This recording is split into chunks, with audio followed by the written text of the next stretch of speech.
الوفا news رہے خبروں سے باخبر۔ پاکستان پیپلز پارٹی کے رہنما سعید غنی نے سندھ اسمبلی میں پریس کانفرنس کرتے ہوئے کہا کہ اگر پیپلز پارٹی لیاری سے جیت جائے تو سب حیران ہوتے ہیں، جماعت اسلامی اگر کورنگی سے جیتتی ہے تو کوئی حیرانی کی بات نہیں ہوتی۔ لیاری سے اگر جیت جائے تو حیرت ہے،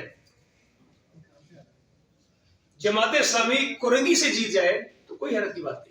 دوسری جانب حلیم عادل شیخ نے کہا کہ سب حیران ہیں، پریشان ہیں، پیپلز پارٹی کراچی سے بلدیاتی الیکشن جیت گئی ہے۔ پیپلز پارٹی کی کامیابی کسی عجوبے سے کم نہیں ہے۔ پولیس گردی، آرو گردی، پریزائڈنگ آفیسر گردی کا سب چمتکار ہے۔ پی ٹی آئی کی مقبولیت میں کوئی کمی نہیں آئی ہے۔ تو اس کا ثبوت ہے کہ یہ جو ہم کہتے تھے کہ پولیس گردی ہوئی، آرو گردی ہوئی، اور پورے طریقے سے پریزائڈنگ افسر، ٹیچر ویچر سب ان کے تھے، اور اس کے بعد چمتکار فارم 11 پہ کوئی اور ریزلٹس ہیں، اور اس کے بعد آر او آفس میں جانے کے بعد ان کے ڈی آر اوز جو ڈی سیز ہیں، جو کہ سسٹم کے لگے ہوئے لوگ ہیں، ان ڈی سیز نے، ان اے سیز نے، سب کرپٹ لوگ لگے ہوئے ہیں، انہوں نے ٹھپے شپے لگا کے کارروائی ڈال دی ہے۔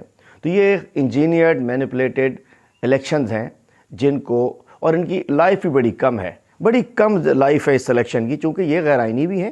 آرٹیکل 140A کے تحت لوکل گورنمنٹ ایکٹ بھی ٹھیک نہیں ہوا ہے، اس کے اندر امینڈمنٹس نہیں ہوئی ہیں، اور اس سے مطابقت نہیں رکھتا۔ تو یہ انشاءاللہ عمران خان صاحب 2/3 میجورٹی سے آئیں گے، جہاں بہت کچھ ٹھیک کرنا ہوگا تو انشاءاللہ پورے ملک میں ایک یونیفارم قسم کا ہم لوکل گورنمنٹ نظام بنائیں گے۔ ہمارے چینل کو لائک بھی کیجیے اور سبسکرائب بھی کیجیے۔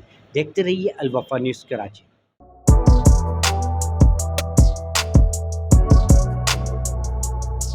اس پر لائک اور سبسکرائب تو بنتا ہے۔ Thank you.